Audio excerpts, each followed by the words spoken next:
নমস্কাৰ বন্ধু বান্ধৱীসকল, মই আপোনালোকক আজি এটা ৰেচিপি বনাবলৈ শিকাম। ৰেচিপিটো হৈছে বন্ধাকবি পাতৰ লগত গাহৰি কেনেকৈ বনাব পাৰি। ঠিক আছে, মই আপোনালোকক এতিয়া বস্তুবোৰ দেখাই ল'ম মই কি কেনেকৈ ৰেডি কৰিছোঁ। প্ৰথমতে দেখাইছোঁ মই আপোনালোকক এইখিনি গাহৰি। আপোনালোকে দেখিছে গাহৰিখিনি ছাল নাই। ছালটো কিয় নাই মই এইকাৰণে কাটি লৈছোঁ ছালটো, কাৰণ কিয় কিছুমানে বহুত বেয়া পায় খাবলৈ নোমখিনি থকাৰ কাৰণে। সেইকাৰণে মই ছালটো এক্সট্ৰাকৈ কাটি লৈছোঁ। এইখিনি চাওক আলু মই কাটি লৈছোঁ। কাটাৰ পিছত অলপমান ৰঙাকৈ ভাজি লৈছোঁ। এইখিনি হৈছে পিঁয়াজটো ধুনীয়াকৈ কাটি ল'ব আপোনালোকে। আৰু ইয়াত মছলা আছে, বিশেষ মছলা একো নাই। জিৰা আছে, গোটা জিৰা, গোটা জালুক, আদা নহৰু, আৰু যদি দিয়ে আপোনালোকে কালাৰৰ কাৰণে ৰেড চিলি অলপ দিব পাৰে। ইয়াত মই ধনিয়া পাত অলপ কাটি ৰাখিছোঁ, আৰু এইফালে দেখা পাইছে বন্ধাকবি পাত মই কাটি ৰাখিছোঁ। ঠিক আছে, এতিয়া মই বনোৱা আৰম্ভ কৰিম। আপোনালোকে ভিডিঅ'টো স্কিপ নকৰি শেষলৈকে চাই থাকিব।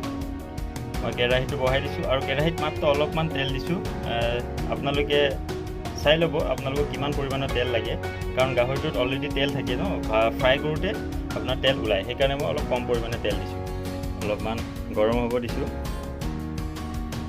কেৰাহীটো গৰম হৈছে, মই এতিয়া পিঁয়াজটো দিম।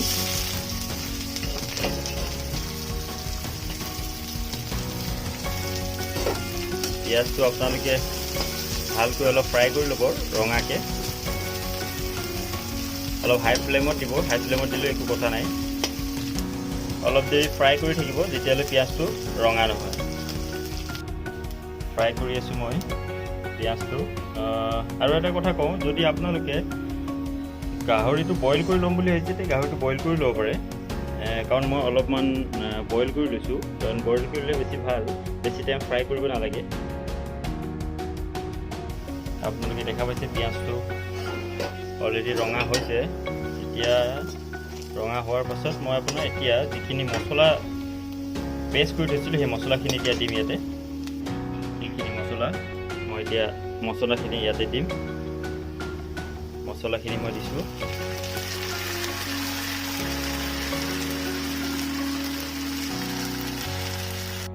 মছলাটো দিলোঁ। মছলাটো এতিয়া অলপ ফ্ৰাই হ'ব দিম। আপোনালোকে হালধি ইয়াতে দি দিব পাৰে, নহ'লে ফ্ৰাই কৰোঁতেও দিব পাৰে। মই হালধি দিম অলপ এতিয়া। আপোনালোকে চাই দিব যিমানখিনি মাংস আছে তাৰ পৰিমাণে হালধিটো দিব, যাতে কালাৰটো বেছি হৈ নাযায়।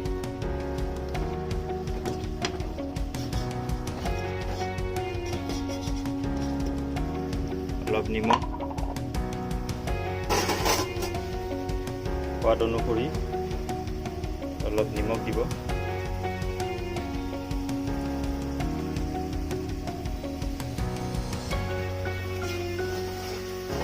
মছলাটো ধুনীয়াকৈ ফ্ৰাই কৰিব, যাতে এটা গোন্ধ থাকে সেই গোন্ধটো নাথাকে। তেতিয়া আপোনাৰ খাবলৈ বেছি ভাল লাগে বা টেষ্ট হয়। মছলাটো ফ্ৰাই হৈ গৈছে ধুনীয়াকৈ। যদি মছলাটো আপোনাৰ কেৰাহীত লগা নিচিনা পাইছে তেনেহ'লে আপুনি অলপমান ফ্লেমটো কমাই দিব, মিড ফ্লেমত কৰি দিব।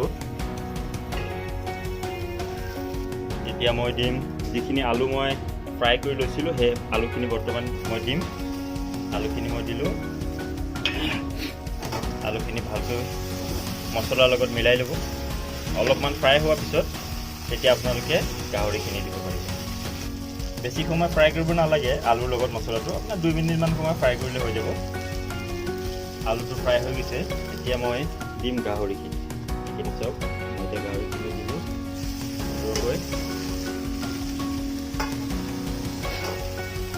ধুনীয়াকৈ লৰাব।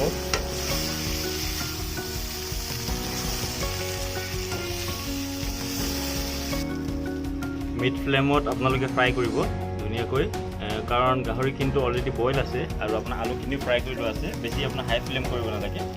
গেছটো আপোনাৰ মিড ফ্লেমত ফ্ৰাই কৰি ল'ব। অলপ সময় ফ্ৰাই কৰি থাকিব। আপোনাৰ যেতিয়ালৈ অলপ কালাৰ নুঠে আৰু আপোনাৰ তেল যেতিয়ালৈকে নোলায়, আপোনাৰ এটা গাহৰিৰ পৰা অলপ তেল ওলোৱা আৰম্ভ কৰিব, কাৰণ ফ্ৰাই কৰাৰ পিছত গাহৰিৰ পৰা এনেও তেল ওলায় অলপ। মাংসটো ধুনীয়াকৈ ফ্ৰাই হৈ গৈছে। এতিয়া আপোনালোকে অলপমান পানী দিব, যাতে মাংসটো ভালকৈ সিজে।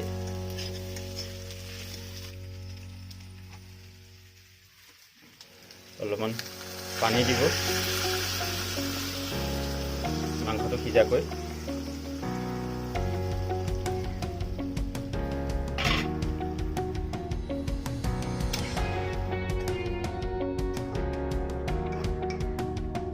গেছৰ ফ্লেমটো হাই কৰি দিব।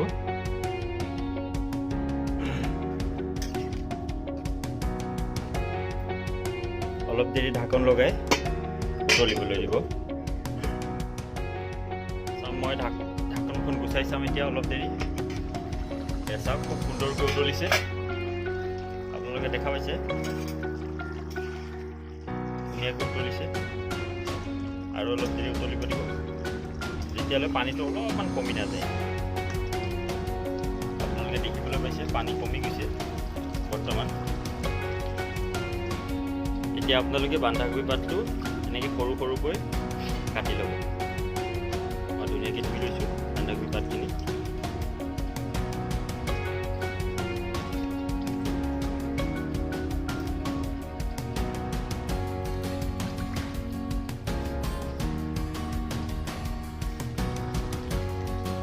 এতিয়া আপোনালোকে দিব বন্ধাকবি পাতখিনি। বন্ধাকবি পাতখিনি দিয়া সময় হৈ গৈছে, কাৰণ পানী কমি গৈছে। বেছি কমি গ'লে ভাল নালাগিব।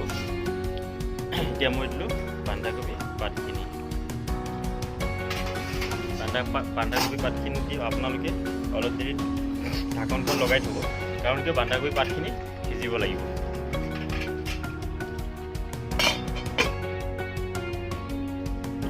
ঢাকনখন গুচাই ল'ব, গুচাই অলপমান লৰাই দিব, যাতে বন্ধাকবি পাতখিনিতো মছলা নিমখ চব লাগে। তেতিয়া আপোনালোকে খাই বেছি টেষ্ট পাব। মই তেনেকৈ মিলাই দিছোঁ। যদি আপোনালোকে বেছিকৈ বন্ধাকবি পাত দিব বিচাৰে দিব পাৰে, কাৰণ মই বেছি দিয়া নাই, অলপেই দিছোঁ। চাওক বন্ধাকবি পাতখিনি ধুনীয়াকৈ সিজি গৈছে। এতিয়া মই দিম ইয়াৰ ওপৰত যিখিনি মই ধনিয়া কাটি লৈছিলোঁ, সেই ধনিয়াখিনি ধুনীয়াকৈ দিম।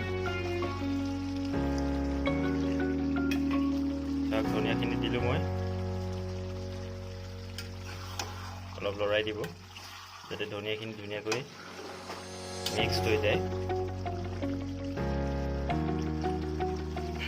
পানী আৰু অলপমান কমাৰ পিছত আপোনালোকে বন্ধ কৰি দিব পাৰিব।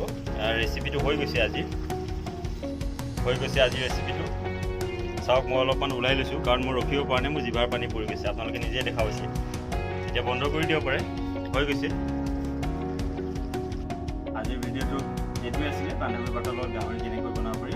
যদি ভিডিঅ'টো ভাল লাগে আপোনালোকে লাইক শ্বেয়াৰ কমেণ্ট কৰিবলৈ নাপাহৰিব, যাতে আগলৈ মই এনেকুৱা ভিডিঅ' আপোনালোকৰ আগবঢ়াই লৈ যাব পাৰোঁ।